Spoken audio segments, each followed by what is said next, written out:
তো আল্লাহ পাক রব্বুল আলামিন আদম আলাইহিস সালামকে সর্বপ্রথম পাঠালেন। আদম আলাইহিস সালামকে প্রেরণ করার পরে আদম আলাইহিস সালাম এবং নূহ আলাইহিস সালাম এর মাঝে সময়ের ব্যবধান ছিল 1200 বছর। হযরত নূহ আলাইহিস সালাম থেকে ইব্রাহিম আলাইহিস সালাম পর্যন্ত মাঝখানে সময়ের ব্যবধান ছিল 1142 বছর।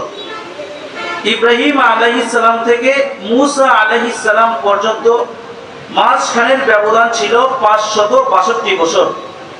মূসা আলাইহিস সালাম থেকে দাউদ আলাইহিস সালাম পর্যন্ত মাঝখানের সময়ের ব্যবধান ছিল 569 বছর।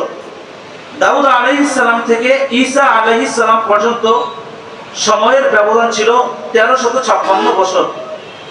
ঈসা আলাইহিস সালাম থেকে আমাদের নবী মুহাম্মদুর রাসূলুল্লাহ সকলে বলি সাল্লাল্লাহু আলাইহি ওয়াসাল্লামের মাঝখানে সময়ের ব্যবধান ছিল 600 বছর। আর আমরা সকলেই জানি আল্লাহ পাক রব্বুল আলামিন আদম আলাইহিস সালামকে হায়াত দিয়েছিলেন 960 বছর। বলেন কত বছর? 960 বছর। আর ওই জরিপের মাধ্যমে আমরা জানি যে আদম আলাইহিস সালামের পর থেকে নবীজি সাল্লাল্লাহু আলাইহি ওয়াসাল্লাম পর্যন্ত মোট সময়ের ব্যবধান ছিল 5032 বছর।